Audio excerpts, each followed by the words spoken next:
She starts fucking picking at its eye with her fingers, which is awesome, because that's what I would do if I had the chance and I wasn't in too much pain, which it works and it lets her go. It's kind of funny because I think most people think, oh, we'll just go for the fucking eye if the shark ever goes after you. And so she does.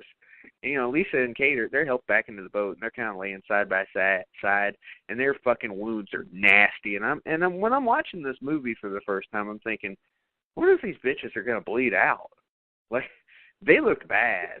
You know what I mean? Because it's not just, okay, yeah, well, you're safe now. Not necessarily. I mean, they are in the middle of the fucking ocean, so you got to get that shit taken care of, and you got a bunch of goobers around you that haven't done shit for you all day.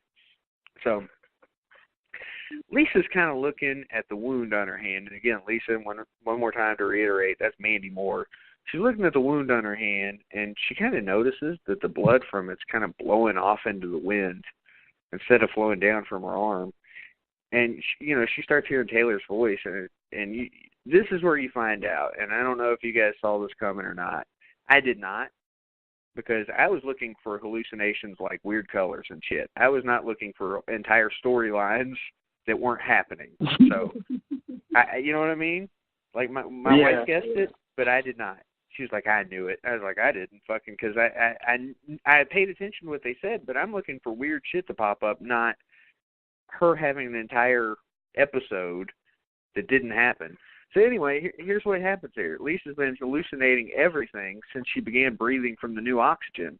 So what that tells you is she's still pinned against the cage, still hallucinating that she's talking to Kate on Taylor's boat, and, she says that they're finally free.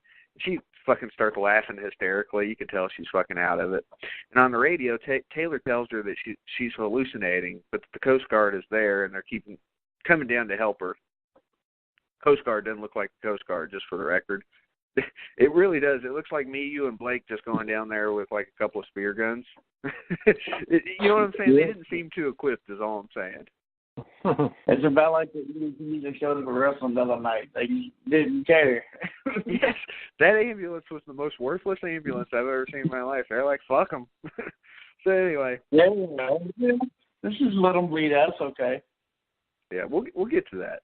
But yeah, Lisa sees the Coast Guard coming down to help free her, and keeps saying Kate's name. As she's looking at their faces to see, because at first she thinks they are Kate, and then she's starting to realize that it's not. She's starting to come back to her senses. And you kind of get, her crying as she and the Coast Guard make their way back to the surface safely. And that's the end. So Kate fucking died. Javier's fucking dead. And that is the only body count we get, unless Mandy Moore or Lisa somehow dies at some point here. So, yeah. Maybe don't go in a shark cage. That might be the moral of the story here after this shit. But who wants to give thoughts first? Blake was late to the party, so maybe I'll let Vic go first. All right. I will start this out, and man. Well, first of all, I just want to say that I actually watched this movie twice leading up to the podcast, and I never do that for any podcast ever. No, you haven't. I did it like 6 times. Yeah, well, you know how that is. No, I'm not lying. Actually, I did it 3 or 4 times. It wasn't like 6, really. Usually getting me to watch a movie once before a podcast is asking a little too much. But I watched this one twice because, well, I like sharks. I do. Sharks are my favorite non-mongoloid killers, I guess. Or, yeah. That makes sense? You know what I'm saying? Like, if sharks could be considered slashers, which I think it should be, because fuck, they're slashers. But anyway, that's beside the point. I really like this movie. It is, I don't know if it's my favorite non-Jaws shark movie, but it's close. I mean, I don't hate none of the characters. Javier was kind of pointless. He was stupid and Mexican. He was just a fucking sacrificial lamb is what he was. Yeah, he was. He was. I felt bad for the guy. But, like, I think I really like this one because it was realistic. Like, everything about it I feel could really happen today if I had decided to go out in a stupid shark cage and just go down to the bottom of the ocean. Like, I'm probably going to get ate by a shark. Or something's going to happen. The winch is going to break or something. I'm going to get trapped under a shark cage and my tank's going to run out. and we're just all going to die, and it's going to be cool. So I think that's why I really like this one. Mandy Moore was cool. I still think the other girl should have been hotter. Like, I've been going back and forth with my rating, but I think I'm going to land on a 3.5. Man, I really like this movie a lot. I wish I would have saw it in the theater, and I will definitely watch it more than once after this because it's up there with The Shallows. To me, it might be better. I like it more than Shark Night. Which I love Shark Night, by the way. I know we've never talked about it, but we should because I love it. But yeah, I'm going 3.5 for it. Blakey, how about you go next, buddy? Well, once again, I want to apologize for being late, guys. There was just some unavoidable things going on. You're a busy man. You're a busy man. We'll let you get into that shortly. Oh, that's not a problem. I'm with Vic here. There's very few non-slasher type monster, there's very few modern monster films where, nature comes back to bite you in the ass that I really, really like. Especially in the shark realm, because Steven Spielberg kind of, ran the gamut with that with Jaws. And then, close second for me under that would be Rennie Harlan with Deep Blue Sea. That's another one that I really like. This one I really liked for especially the small budget that it had, just under $6 million, and it made back 12 times its budget, at least. So that's kind of a really, really good really good achievement considering there was like an inundation of horror films coming out at the time. I think this movie came out in June of 2017, and that was right before It was released, and there was all these horror films coming out at the same time. This one did really well. I think that the acting is supposed to be intentionally bad in areas because it's supposed to show you a simulation of the effects of being underwater for long periods of time, stressful situations, fear.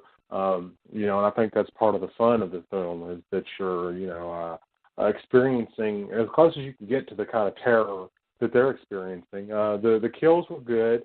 There's not a lot of blood, much more blood than in Jaws, than in the first one anyway. There's a lot more blood in this one.